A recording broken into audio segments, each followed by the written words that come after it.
explode. The next morning, the fields around Goose Green were littered with the dead and the wounded. The British command has underestimated the Argentines' determination to take casualties. There wasn't even time to think of taking cover. Many were brought ashore with dreadful burns. Private Holman Smith, Private Fletcher. On the 2nd of April 1982, Argentina invaded Britain's most remote territory, the Falkland Islands.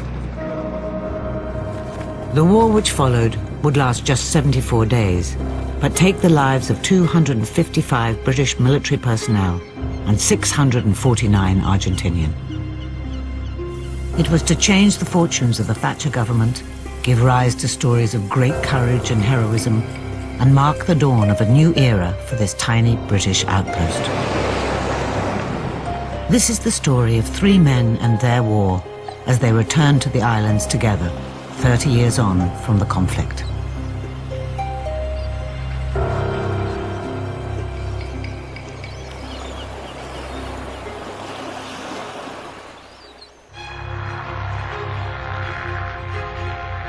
"400 miles off the coast of South America and 8,000 miles from London are the Falkland Islands. Argentina has long believed that the islands are rightfully her territory, and on the 2nd of April 1982, her forces invaded the Falklands.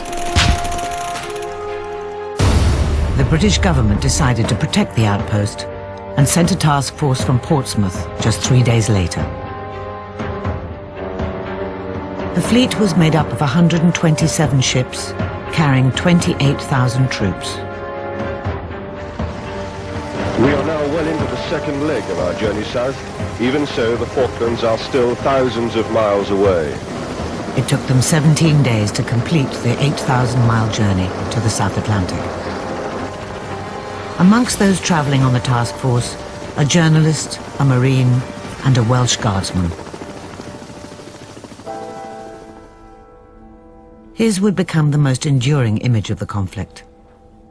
Simon Weston became known as the face of the Falklands. You know, in one way you went there as one person and came back as the person I know you now. Yeah. On the 8th of June, Simon Weston was on board the HMS Sir Galahad in Fitzroy Bay when the ship was hit by an Argentine bomb. 48 of his comrades were killed. Simon only just survived. The day that I got blown up, my life changed quite literally in a flash. But I had no idea as to what extent it would change. But the Falklands holds a very bittersweet place in my heart, because it changed my life, and without it, a lot of the great things and the good things that have happened in my life would never have happened. My family wouldn't have had to go through the pain and the suffering that they had to watch me go through.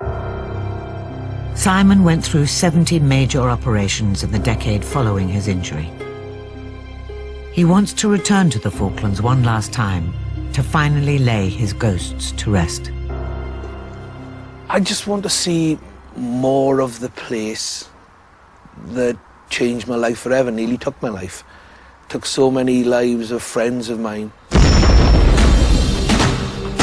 Behind us, shelling over our heads, are the British 105s.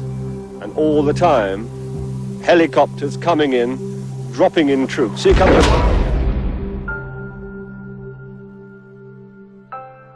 Michael Nicholson is one of Britain's most celebrated war correspondents. Working for ITN News, he joined the military task force sent to fight in the Falklands. This was to be the first time that a broadcast journalist would be embedded with British troops. And I remember standing on the upper deck on Hermes with a line of officers, and one of the junior officers leant across to me and whispered, "I feel a bit of a cheat, don't you?" And I knew what he meant, because none of us, believe me, whatever else you hear, none of us ever thought we were going to war. But they were going to war. And despite the fact that by 1982, Michael had already reported from several other war zones, this conflict would prove unique in his experience. We all know here, And you all know there how costly this war has been, how bloody. The Falklands War was different from all my other wars because all my other wars were foreign wars. They were about foreigners fighting foreigners, and I could be a spectator. You know, I could just do my job as an objective reporter. Casualties were high on both sides, and next morning the fields around Goose Green were littered with the dead and the wounded. Leading the attack. And I suppose the reason one gets slightly emotional about it is that watching foreign casualties does not have the same effect upon my psyche as watching my own people dying. And I shall go back, and of course I shall remember things that I'd hoped to have forgotten. It'll bring back lots of sad memories. At the start of June 1982, during the crucial final days of the conflict, British forces recaptured the higher ground around the capital, Port Stanley. One of the biggest battles was at the Mount of Two Sisters. We stayed with the Gurkha Signals Company on Two Sisters as Argentine shells came in around us.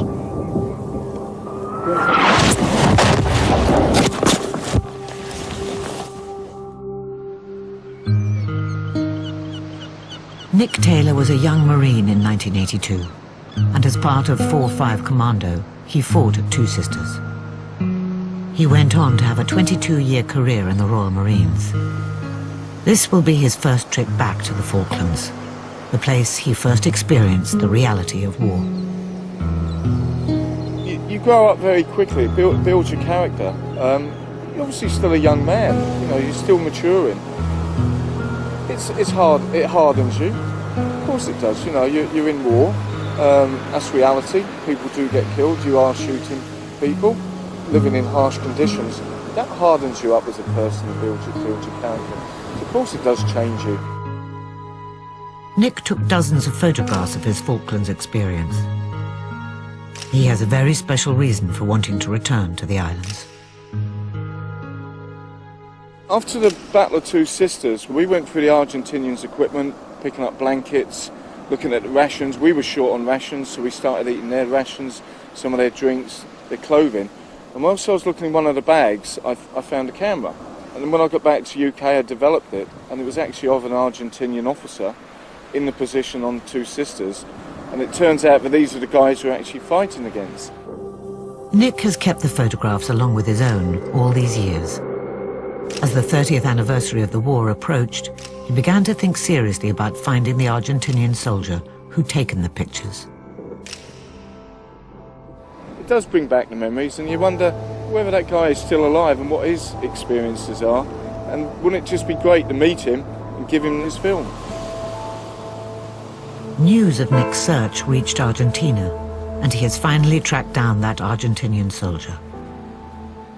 The two men have made contact and arranged to meet, 30 years after they fought against each other, on Two Sisters, in the Falklands. I really just want to return these photographs and sort of possibly relive some of the experiences. You know, it's part of my character and part of my life, and it'd just be nice to see that, but also to see it from an Argentinian's perspective and see what his experiences were. The War of 1982 was brutal and bloody, but it changed the destiny of these islands. Well on the way to being self-sufficient, the Falklands has a burgeoning confidence. Tourism is expanding rapidly. Visitors come to experience the extraordinary wildlife and stunning landscapes across the hundreds of islands that make up the Falklands.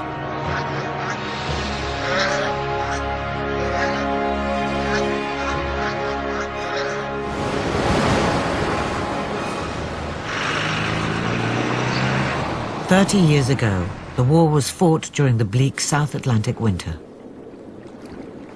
From April till June, Michael Nicholson filed reports each day for ITN News.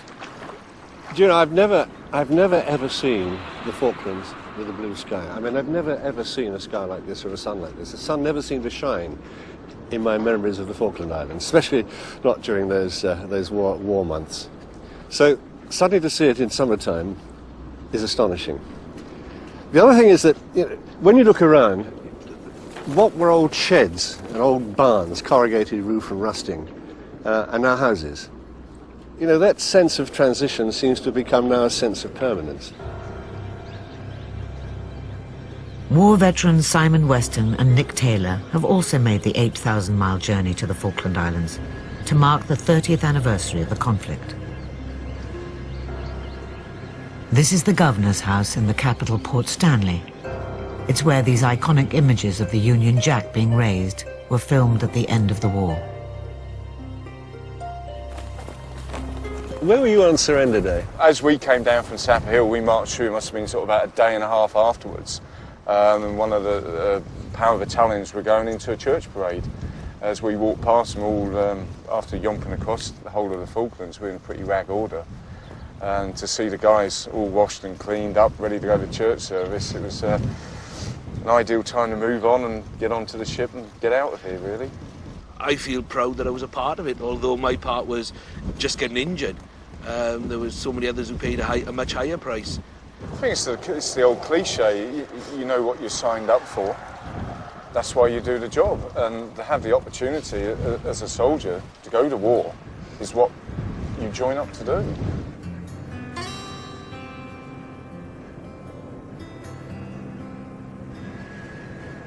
Local newspaper editor Lisa Watson and her family have lived on Long Island Farm, 20 miles from Stanley, since before the war. Her father Neil was a leading member of the islanders' resistance movement. The family provided food and shelter to British Marines, and Neil took part in dangerous surveillance missions on Argentine positions for the UK Special Forces. Because of this, the Watsons were regularly subjected to visits from the Argentine military police. Like many islanders, Neil was deeply affected by the war. Do you ever think about it other than when you're being interviewed like this? I do. Is it too long ago? No, it's not. No, it doesn't, no. And in fact, I didn't realise it, but my wife, Glenda, said to me several years after the war that they suddenly discovered PTSD. And she said to me, post-traumatic stress disorder. Right. And she said, you had that? I said, no, she said, you did. What does she mean? Well, it's a change when every time I come into April in the year, you know, she reckoned I'd had a change. Something used to change. I didn't realise it, did I? But she did. Every April? The Yeah. beginning of the war? 2nd of April, yeah. You felt it yourself? No, but I used to lay in bed some nights and I just felt, I think, like I did in the war, just angry about it all. So this still aggravates you, doesn't it? It does. Yeah. Really does, yeah. That plus the memories. Yeah. Yeah. Yeah.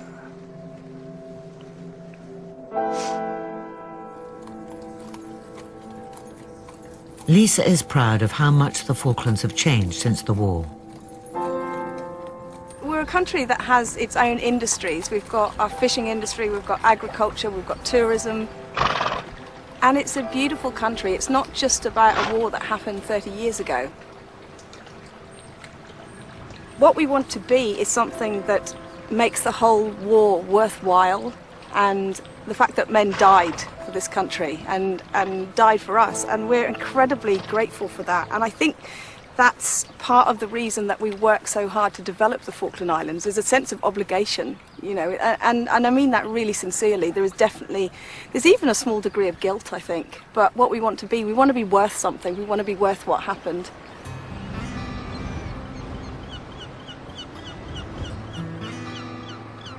I will always have a very special place in my heart for this place.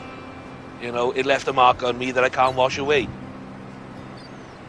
This is where Simon Weston's life changed forever. Fitzroy Bay, where his ship, Sir Galahad, burned. There's a monument to remember the Welsh guards who died here. Tony Burke, Jim Carlisle, he was a good guy. He and Dale, he shared in my barracks. He was in the room, his bed next to mine. Mike Dunphy, he signed on for a while to stay down there. Cliff Ellie, Sergeant Ellie, I played rugby with him. He was a very good rugby player. Paul Green, his mum moved down here. She lives here now? She lives here now, yeah. I think 2 of his sisters live here as well. Yeah, that's where my name would have gone down there. You'd have been here, wouldn't you? Yeah. At 2 p.m. on the 8th of June, while preparing to unload soldiers here in Fitzroy Bay, the Galahad was bombed. Michael Nicholson and his cameraman were here to witness the tragedy. I watched from the shore less than 400 yards away and felt the impact on the ground below me as the hold full of ammunition exploded. 48 men died, most of them Welsh guards. Many were brought ashore with dreadful burns. Simon suffered 46% burns. He was rescued by helicopter. We were sitting just beyond the hill there. There was no warning whatsoever, no alarm, nothing. All we heard was it was air raid warning green, it's red, get down, and that was the last thing I heard before the bomb came. And I saw the bomb come through, and it came through about 10, 12 feet in front of me. And it just tore through where I'd left my kit, and it went straight into there and detonated then. We were over there, and they all came in, and the Marines and paras went out up to their necks to drag the guys in. Come on, pull! Hold it! And there was this great shout, pull lads, just repetitive. And they brought them all in. Yeah. Brought them all in. And I was talking to some of my friends, a guy called Mark Pemberton, and he said he couldn't wait to get into shallow water so he could jump in and put himself out. Because he was still on fire. Was he? Tell us what it is in Welsh there. Can you say it in Welsh? In Angof ni cant fod. We will remember them. You know, I was fortunate enough to get out. 3 lads in front of me took the blast. And, you know, you witness an awful lot of horrible things in scenes like that. You certainly do. The Galahad was taken out to sea and sunk. The men who perished on board were laid to rest with their vessel at the bottom of the South Atlantic.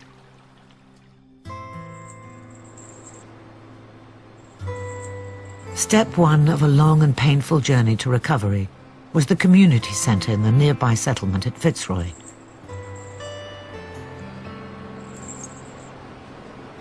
Where Simon spent the first few hours after being rescued.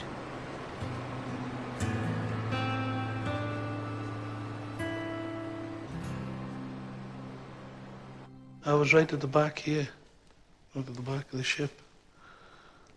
Where the bomb came through, where all the fire started, it came through. Strangely enough, it feels like it was yesterday, and it feels like it was somebody else's lifetime ago. For me, anyway. But in that single moment, Simon hadn't just been horrifically injured. He'd lost most of his friends, and has always carried with him guilt that he survived while so many others did not. You know, you're alive, your friends are dead. That's it. You can't ever bring your friends back. And friends are hard made. You have to go a lifetime of experiences to make good friends. And when they're gone, you just don't bring them back. The only time you ever can get them back is a peer. But yeah, it was harder, yeah, without a doubt, losing your friends. You know, injuries, just injuries. You'll get fit, you can get healthy, you can get well again. You know, you're never coming back the same person, it's impossible, but you can always live.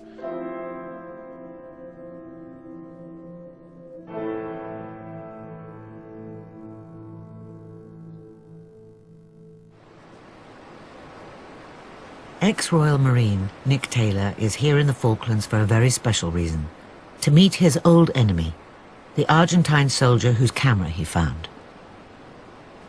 Photographs are memories, and I think, you know, by giving those photographs back to Marcelo, it's part of him, it's part of his life, and same for me. Nick is understandably nervous about the meeting. aware that they may have very different views on who the Falklands belong to.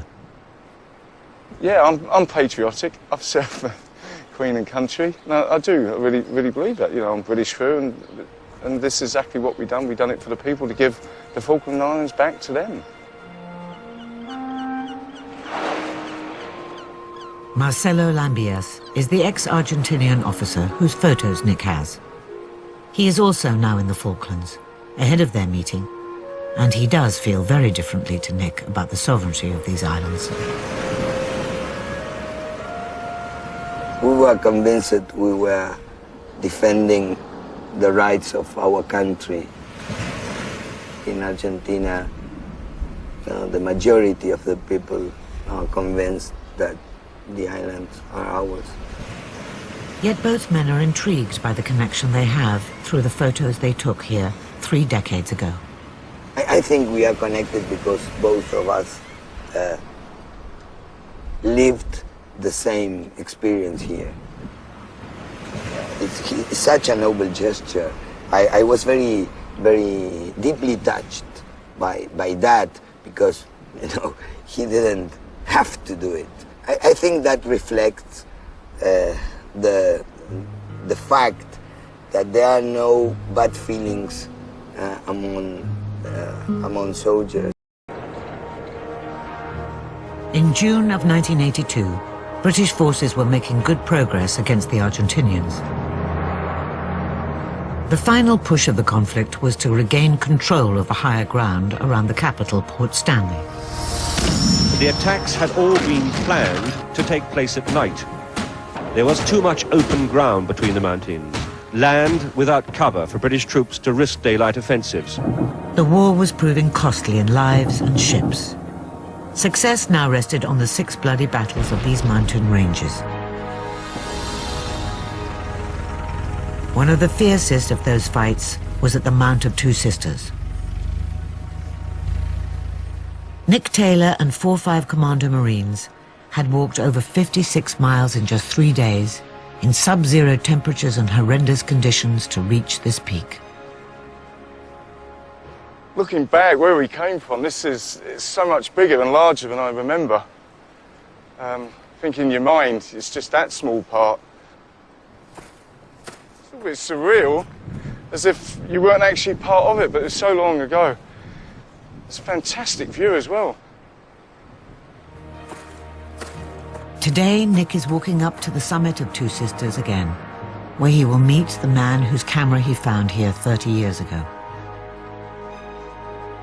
Last time the two men were here, they were trying to kill each other. Can that be put aside 3 decades on?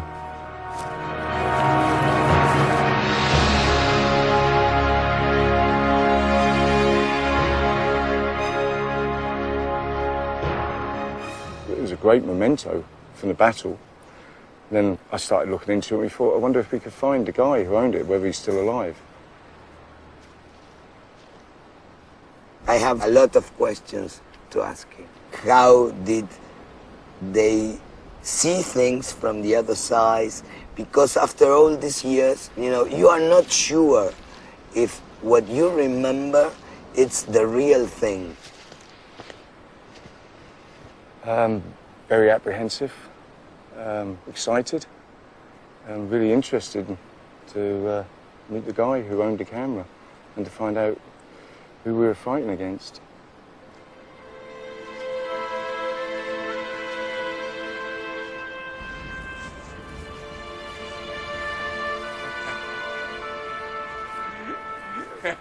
Yeah, acting. How are you doing? How are you doing? Good. At least. You should stop meeting like this. This is incredible. This is incredible. I can't believe it. It's incredible, really. Do you want your photos back? Oh yes, of course. No. I've got them. I brought them with me. Yeah. Thank you. Yeah, you know, when I think I will not remember everything. I think you'll be surprised. There you go. Okay. All yours. Thank you. Thank you. Thank you. Thanks a lot. Brilliant.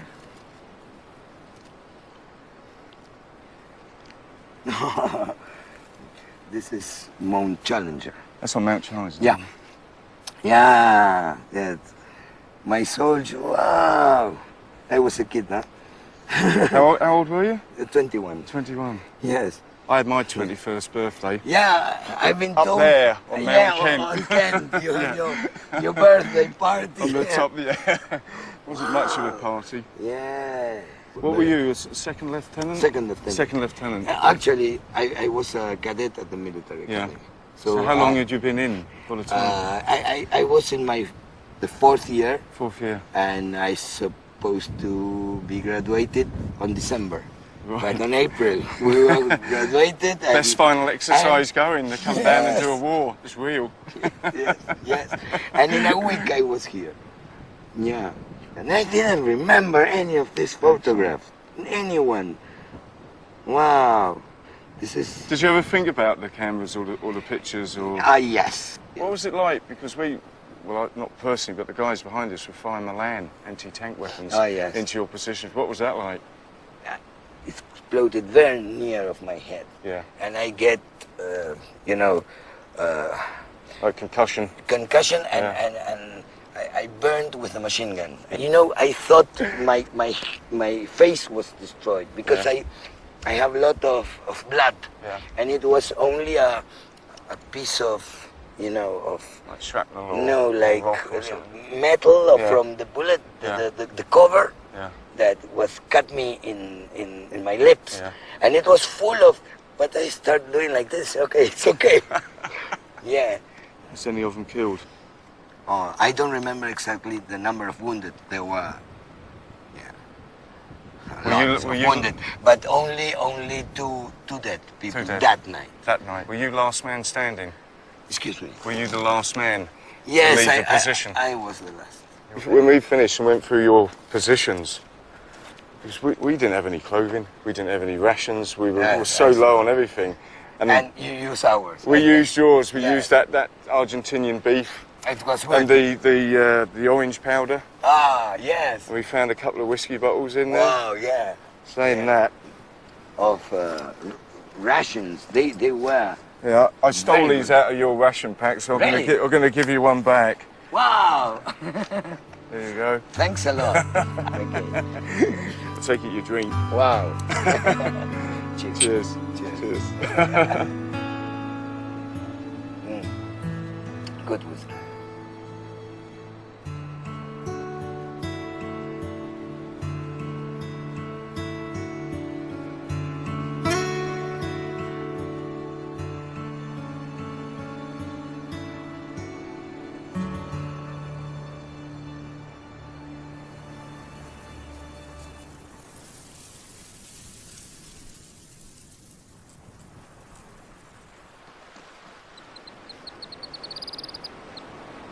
For war veteran Simon Weston, the Falklands has always represented injury and pain. For 30 years, he's been questioning whether what he and others went through during the war was worth it. In this, his last trip back to the islands, he hopes to finally answer that question. The first reaction is absolutely incredible. Look at this. It's surreal almost when you think that this place was and is famous for a land battle and a navy battle that went on for a very short period of time but killed so many men. And that's what people think of it. But it is amazing because people have lost sight of what is here. And we didn't know. When we came here, we had no idea all this wonderful natural beauty was here. We just came here because of what we had to do. I never thought I would have this sort of warm experience, this thrill. And it really is a thrill for me. This is the bit that people don't see, and this is what I feel that we've given a life to, really. I never thought I'd feel about the Falklands the way I feel now, considering the first time I came here, it was the scene of all my worst nightmares coming to be all at once. The horrors and the pain, the suffering, the loss of life and everything else. And then you come here and you've got little birds dancing around your feet.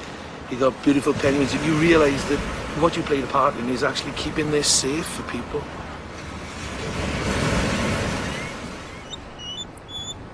Jenny Luxton is landlady to Britain's most southerly hotel here on Sea Lion Island. It's also home to elephant seals, whales and 5 breeds of penguin. It's great that we can share it with other people now. You know, tourism's taken off since after the war. So do you think the war benefited the islands? Well, it's a terrible thing to say, but it has. But we hope, because of all the loss of life, that we've done something with the islands, and therefore it wasn't a waste of life. People have lost. People won't think that, of course, but we hope that we've done something with the islands to show that we do care in that way.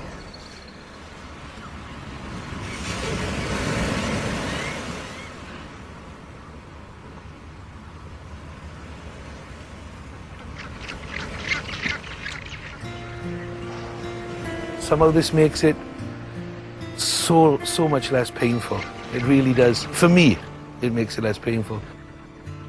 And what we did and what we were able to achieve and what we lost as well, it makes the injuries so much more bearable, seeing the beauty and the success of the islands.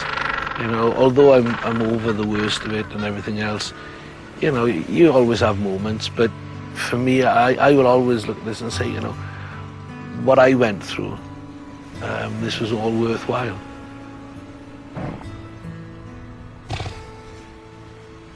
I didn't expect it to be such an emotional thing. I have lovely memories now.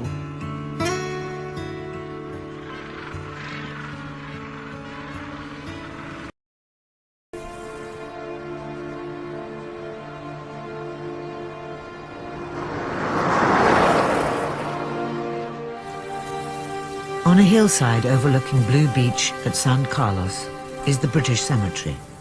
The remains of 14 British soldiers are buried here. You've been back a few times, haven't you? I've been back a couple of times, yeah. It's, first time you're here? Yeah, it's the first time I've been here. Well looked after, isn't it?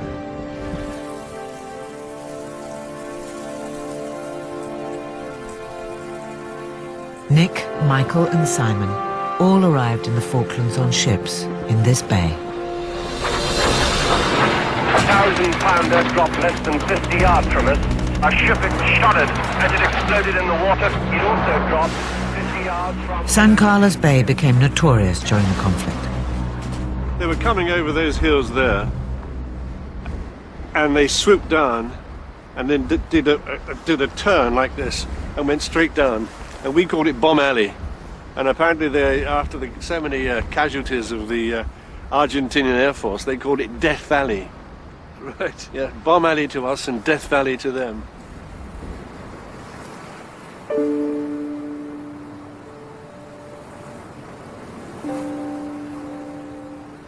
It's always very strange to come back to these places. They're so peaceful now.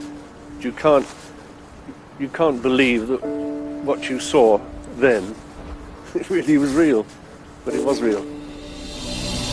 Did we really expect to suffer such casualties? 4 ships sunk in as many days, and as many again damaged. Our other air attack casualties in San Carlos water moved past us that evening to more protected anchorages. It was carnage then.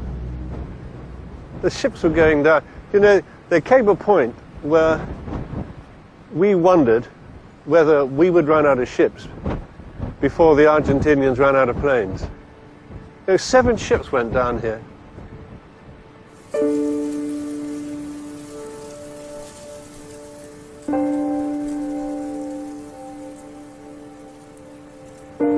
Here's Colonel H's grave.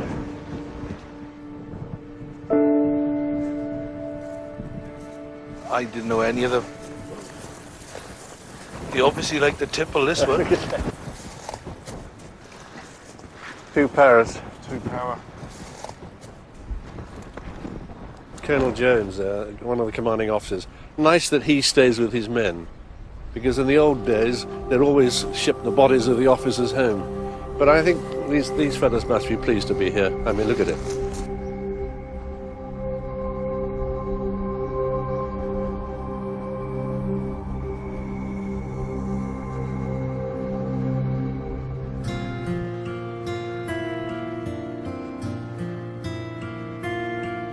One of the legacies of war has been a steady growth in the Falklands economy. Tim Miller, who lost an eye when he was injured by shrapnel during the conflict, runs an organic fruit and vegetable business alongside the island's only garden centre. What you got here? You've got tomatoes? Tomatoes here, cherry tomatoes up there behind us, and then further on down we've got aubergines, cucumbers, chili peppers, These are green beans. Yeah. And this is all for the home market? This is all for the local market on the islands. The British forces, we have a contract to supply them, and visiting warships and so on. You're seeing a bit of the Falkland Islands that I never knew existed. I mean, just look at it. Yeah. No, we're... I mean, this wouldn't have happened without the war, would it? Oh, no, absolutely no way. What's happened in the island in 30 years is quite remarkable, isn't it? Yes, I mean, the islands has changed dramatically in the last 30 years. We've been very lucky. We've managed to pick all the good bits of 20th and 21st century life, and we've managed to sort of weed out the not so good bits. But we're at a stage now, I think, that the islands can stand whatever Argentina wants to throw at us. The recent discovery of oil in the Falklands and the fact that this is the 30th anniversary of the war has contributed to an increase in tensions between the UK and Argentina over the sovereignty of these islands. The Falklands is protected by 1,200 British troops at the military base Mount Pleasant. Local newspaper editor Lisa Watson is acutely aware of the renewed hostility. You talk to people now, and there's a certain stress, you know. Is it going to happen all over again? Are we going to go through the whole problem of those guys 300 miles to the west of us? I mean, am I exaggerating? No, you're not exaggerating at all. People do feel very, very stressed.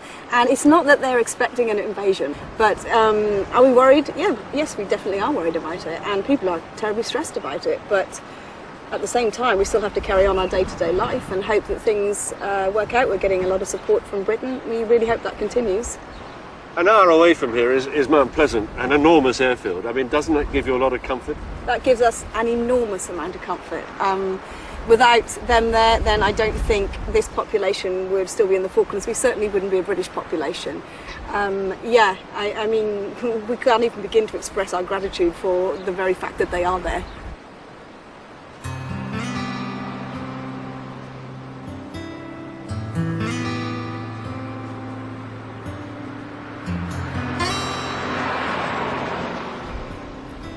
On their final day together, Nick Tailor and Marcelo Llambias are visiting the beautiful Argentine cemetery,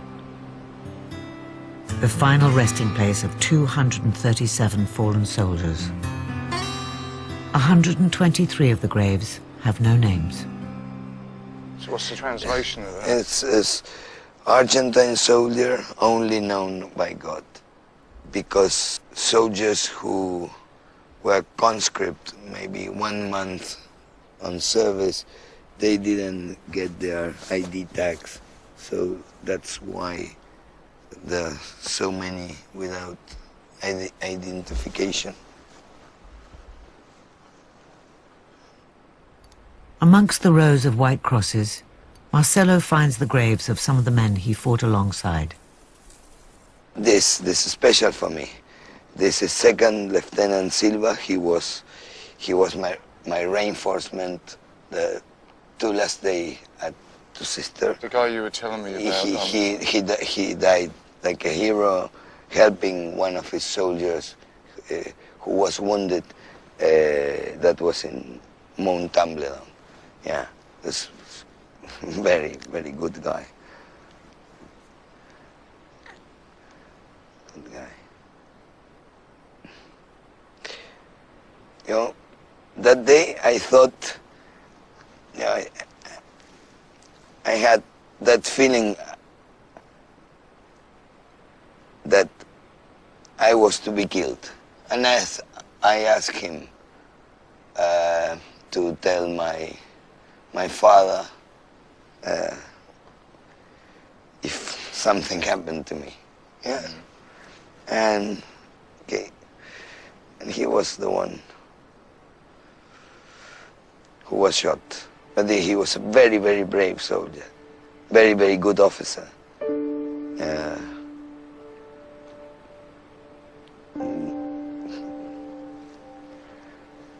Brave man.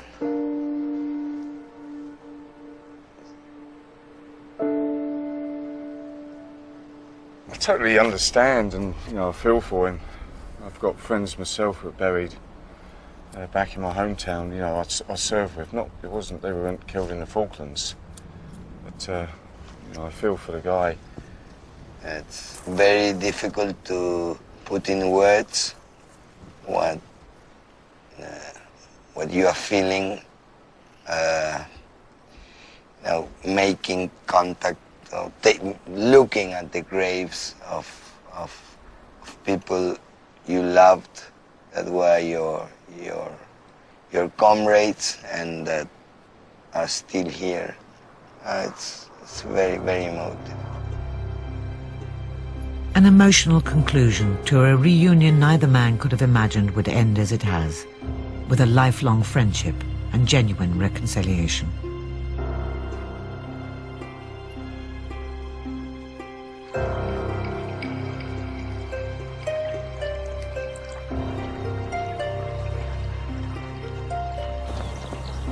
This derelict building on Ajax Bay became known as the Red and Green Life Machine. An old refrigeration unit, it was used as a field hospital by British forces. It's where Simon Weston and 170 other injured men were taken after the bombing of the Galahad. This is where all the injured were kept, certainly from the Galahad, as far as I'm aware. I don't know whether there was another room that they put any more, but there would have been a lot of us brought in here. And my stretcher was just here. Simon spent several days here before being moved onto the hospital ship Uganda and travelling home to Wales. The physical side of getting well is not as difficult as the mental side of getting well. Mentally, I was all over the place for a long, long time.